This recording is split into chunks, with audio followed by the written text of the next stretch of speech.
even without knowing the details of your life, I can bet something about you. You've wished for more time. You've looked at your packed schedule, your pile of unread books, your list of places in the world you want to visit, and felt a tightness in your chest.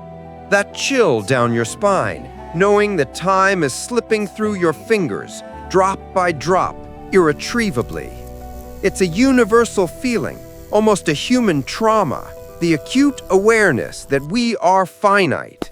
And in these moments of frustration, it's tempting, isn't it? It's tempting to daydream, to imagine what it would be like if you could simply stop the clock, if you had not just decades, but centuries, millennia, if the word hurry simply disappeared from your life's lexicon. Eternal life. It seems like the definitive solution to all our anxieties, the remedy for all our limitations.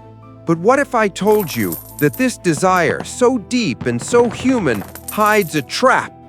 What if infinite life isn't the blessing we imagine, but a curse with consequences so vast and terrifying that our mortal minds can barely fathom? This isn't a video about the secrets of scientific immortality. It's a journey to understand the true and terrifying hidden price of eternal life. So let's suppose that tomorrow, by a quirk of fate, a successful experiment, or a divine gift, you wake up and discover you're immortal. Death is no longer a possibility. Not from old age, not from illness, not from accident. At first, the feeling is one of absolute euphoria. It's a colossal weight lifted from your shoulders. In the first 5 years, life transforms. Remember that complex series with endless seasons that you never started? Now you start. That language you always wanted to learn, you enroll without the slightest anxiety. Your job? The pressure to climb the career ladder, to retire, to achieve everything before 40, 50, 60 simply evaporates. You have supernatural patience. Why stress over a project that could take a decade? You have decades, centuries. You travel, but without that frenetic tourism of trying to see everything in a week. You spend months in a single city, savoring every detail, because tomorrow is a guarantee, not an unknown. Life, for the first time, seems light, carefree. You feel free. This is the seduction phase. It's when immortality dresses itself in its most beautiful clothes and convinces you that the dream is real. But everything starts to change, subtly at first, around age 50. You go to a family reunion. The cousins you grew up with, the aunts and uncles who were constant figures in your childhood, they're aging. Gray hair, wrinkles, a certain slowness in their movements. And you remain exactly the same. It's a silent estrangement, a detachment. At 150, the first great crack appears. It's the first funeral of someone you truly loved. A father, a mother, a sibling. The pain of loss is acute, as it is for anyone. But then comes the second funeral, and the third, and the 10th. You watch not only your parents, but their children and their children's children grow old and pass away. Your cell phone, once a vibrant contact list, becomes a digital graveyard. Faces you loved, voices you knew, stories you shared turn to dust, and you remain. Loneliness at this point ceases to be a fleeting emotion and becomes the backdrop to your existence. You are the last survivor of your own era, a living fossil in a world that has moved on. The question begins to whisper in your mind, softly at first, but growing louder. Is the price of not dying watching everyone you love die? Is it a fair cost? Around 500 years old, you're not just a stranger to others. The entire world becomes strange to you. The technology you saw being born is now archaic. The beliefs that shaped your youth are studied as historical curiosities. The music, the culture, the slang, everything sounds alien. You try to adapt, of course. You learn new languages, use new devices, but it's like wearing a costume that isn't yours. You become an actor in an endless play, always playing a character that suits the moment, because your original identity no longer fits anywhere. Teachers in classrooms talk about the era you were born into, the 2000s, with the same detachment with which you heard about the Middle Ages.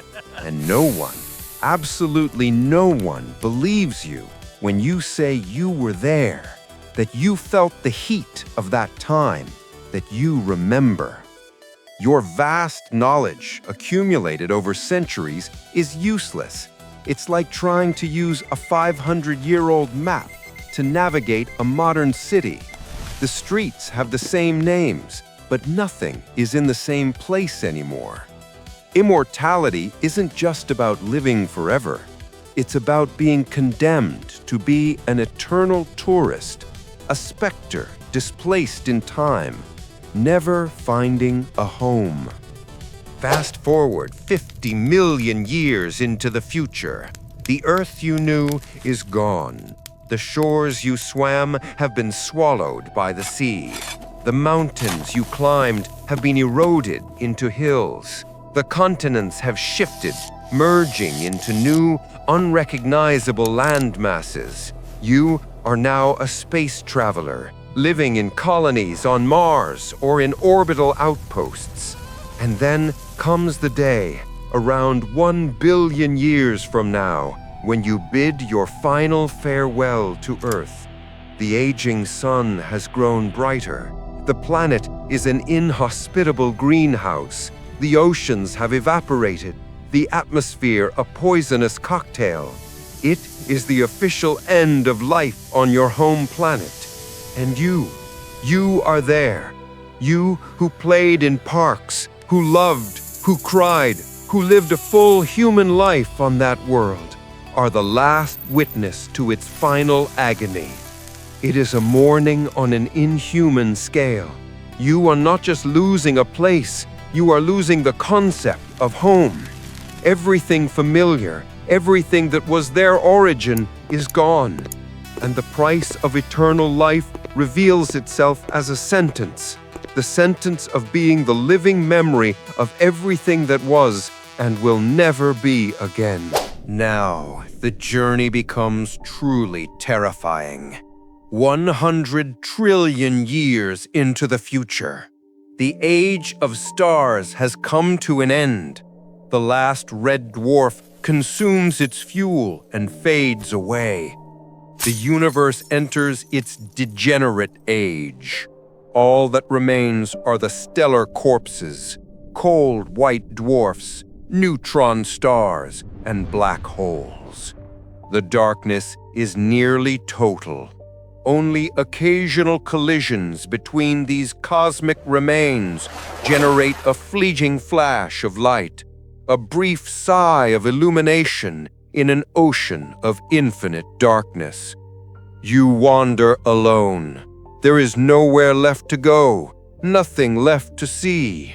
The darkness is not just visual, it is sensory, psychological.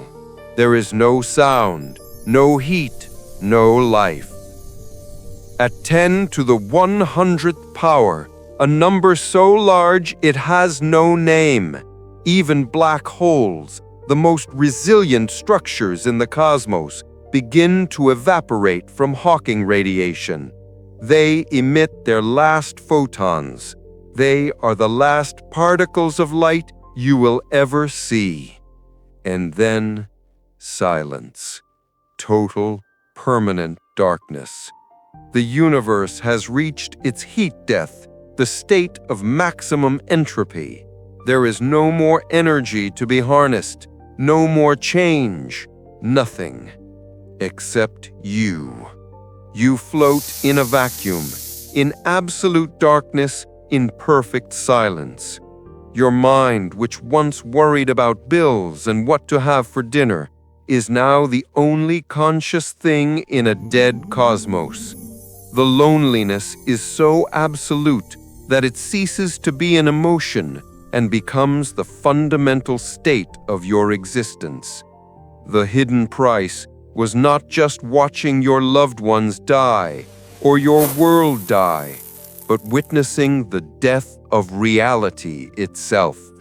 At this point, there are no more distractions, no more books to read, no more places to explore, no more sounds to hear. There's just you and your thoughts.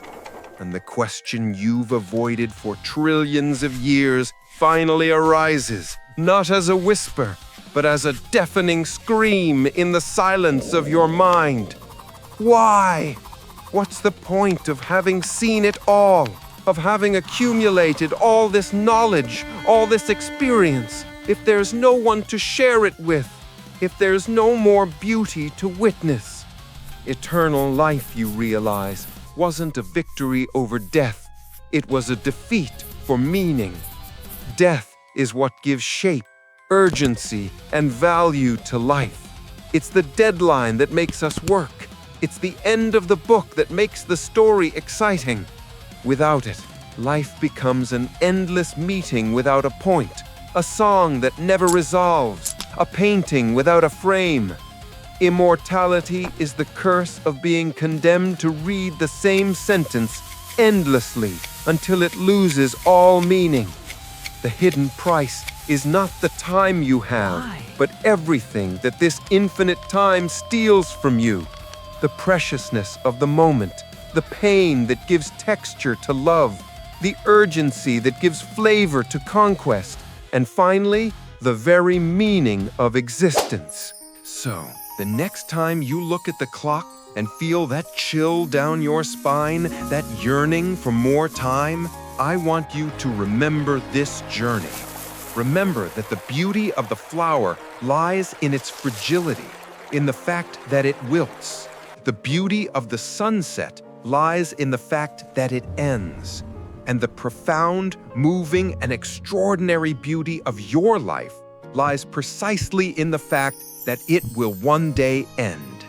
It is our mortality that unites us, that compels us to love stronger, to forgive faster, to explore more courageously, and to leave our mark, however small, in the short, precious, and brilliant moment we are given. Life is not a problem to be solved for eternity. It is an experience to be lived intensely, precisely because it is finite. Now, I want to hear from you. After imagining this journey, what do you think? Is the price worth it? Leave a comment. If you had the choice, would you still press the button for eternal life, knowing all this hidden price? Has your perspective changed? If this reflection made you appreciate your day a little more, that like really helps the channel reach more people. And if you don't want to miss the next journeys to the limits of thought and science, subscribe to the channel and ring the bell.